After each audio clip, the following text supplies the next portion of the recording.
Hi guys, songokuROCKS here, the one and only, and today we're going to be making a review on the new Phineas and Ferb thing that came out yesterday on Saturday, on August 16th. This new special that came out, it is called Phineas and Ferb Mission Marvel. We're going to be doing a review on it, so get ready guys, because this is going to be my review on Phineas and Ferb Mission Marvel.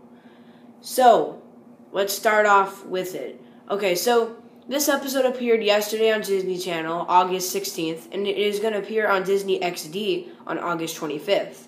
So, it's already appeared on Disney Channel. So, you might as well watch it there. I'm sure they'll be airing reruns if you missed the whole thing, but it's already aired on Disney Channel first.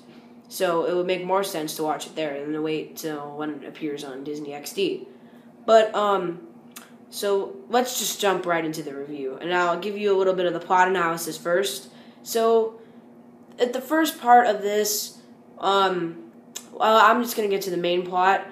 Dr. Doofenshmirtz, he's built a power drainator, so that way he can drain the powers from his older brother, or younger brother, Roger, who has, who's a mayor of Danville, or the tri-state area, or whatever, but, he wants to use that to drain his brother's mayor powers so he can become mayor or whatever and raise taxes or something like that.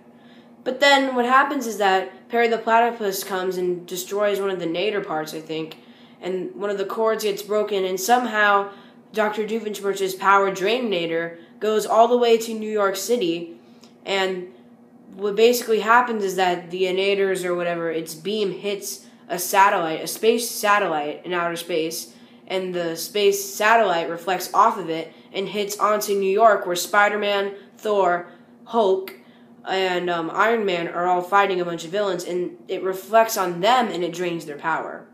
So, in other words, Doofenshmirtz has built this power drainator machine, that's what he calls it, but he's not using it to take away their powers. He's using it to take away his brother's powers, but it hits a spaceship satellite that looks like Phineas, and then it hits the superheroes all the way in New York, so it drains their powers. They're still able to fight, but they aren't as strong. And half of their powers are missing. For example, Iron Man's suit or something like that, not having enough power, or somehow he's not able to walk that great or whatever. So then later in this, they find out that the beam came from the tri-state area in Danville. So what they do is they figure out, the superheroes have figured out that the beam was reflected off that giant spaceship that's shaped like Phineas. It was reflected off of there, and they say, hey, that's from the tri-state area, let's go look. And then they see a picture of Phineas, and they're like, oh, this must be the boy who did this, or whatever. Now, meanwhile, Venom, Whiplash, MODOK, and Red Skull are currently aware, they were fighting the superheroes earlier in New York by the series, they're currently aware that the superheroes have lost their power due to Dr. Doofenshmirtz. Now they just figured that out, and now they want to go to Doofenshmirtz, and just because they figured out that Doofenshmirtz was the one who drained their power. But Doofenshmirtz did not do that on purpose. But they go to Doofenshmirtz and try to find him, while the superheroes go to Danville, just like the villains, and are looking for Phineas and Ferb, because they say, oh, the spaceship that it was reflected off looked just like Phineas, so let's go there. So then Phineas talks to them a little bit, and now it's up to Phineas and Ferb to try to get the superheroes' power back.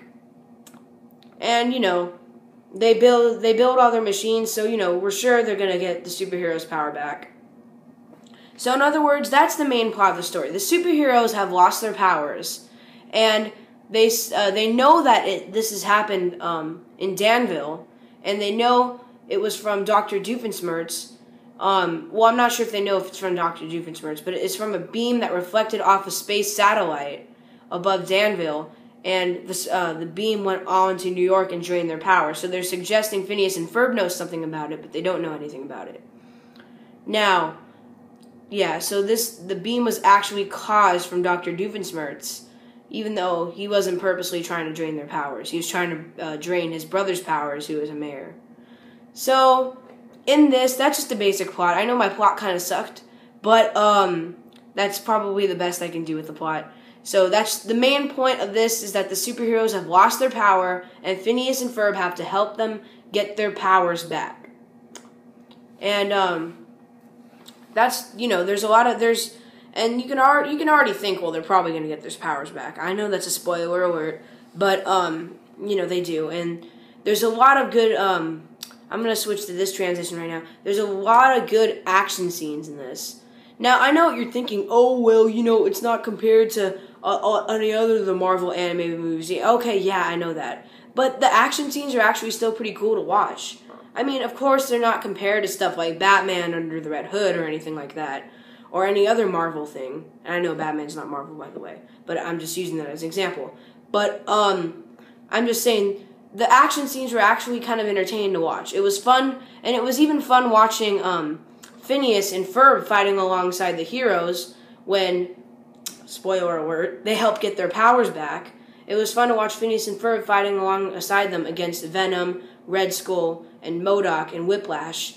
It was cool to see Phineas and Ferb's bird outfit thing that they did in one of the older episodes. It was fun to see them fighting alongside them, so I'm really glad they did that. And also, there's a lot of humor in this special. And I know Phineas and Ferb is mainly supposed to be, a funny show for kids and all that, but there was a lot of funny humor in this, and some of you might think they made the superheroes look bad, and I will admit they did make them look a bit goofy at times, but it was still really funny to watch. And it was also funny to watch Perry dress up as an actual superhero, and it was fun to see.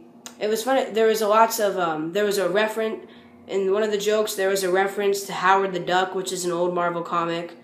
I guess he's kind of a failed superhero. There was a reference to that Spider-Man had made or whatever. So there's a lot of funny scenes that maybe only Marvel fans will understand for this.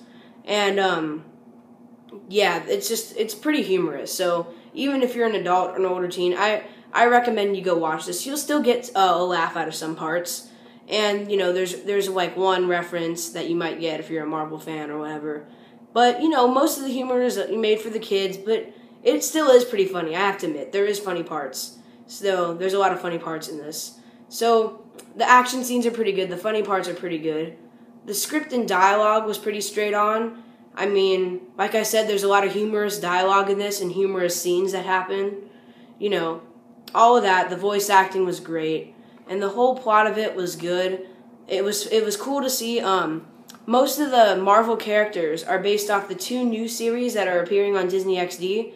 I mean, we all know Spider-Man, Thor are based off their comics or whatever, but their designs and voice actors and all that, they're all from the 2 new Disney XD series, Ultimate Spider-Man and Avengers Assemble. Those are what the characters are based off of. So they're all from the new Disney XD Marvel series. So, that's why we have Drake Bell voicing Spider-Man, because in Ultimate Spider-Man, he's voiced by Drake Bell, if you don't know who that is. But, yeah, so all of the voice actors are back from those 2 series, and then the villains are also from Ultimate Spider-Man, like Venom, I'm pretty sure, and Avengers Assemble. So, those are the 2 main series that these characters are really from, their designs and all that. So, the 2 new Disney XD series. And I think it was a really smart move that they did this. I know some people may not like it because, they might think they humiliate the superheroes or whatever. But, it's still, I just think this was really enjoyable for everybody to watch. It was super funny. It had pretty funny action scenes too. And it was just entertaining overall. And I really like this. So, I can't wait until this comes out on DVD or whatever. And this has been one of my favorite Phineas and Ferb episodes so far. And Marvel fans will definitely enjoy this. Comic fans will definitely enjoy this. I mean, come on. My dad's a comic fan, and he enjoyed this, so you'll probably enjoy it too. But, this was just really funny. So, that's about it. Everything was straight on forward with this. So, it's a Phineas and Ferb episode. It was pretty long, probably 40 to 50 minutes. And I guess that's it for this review. This is songokuROCKS signing off. Hope you guys enjoyed this review. Sorry, I know I didn't do too good on the plot. I think I stuttered a lot and stopped a lot. And I'll admit that. But, I haven't done a review in a while. So, I'm starting to work on them a little bit more. I'm going to try to work on them harder. And that's about it. Alright, so this is songokuROCKS signing off. Make sure you guys check out Phineas and Ferb Mission Marvel. Very great Phineas and Ferb episode. Really liked it. Everything was pretty much good about it. There was no negative parts I saw in it. So, this is songokuROCKS signing off. If you want to see my Marvel shirt that I'm wearing, just, while I'm doing this review. Alright, this is songokuROCKS signing off. Guess I'll see you guys later. Bye-bye. Subscribe for more reviews, and I'll see you guys later.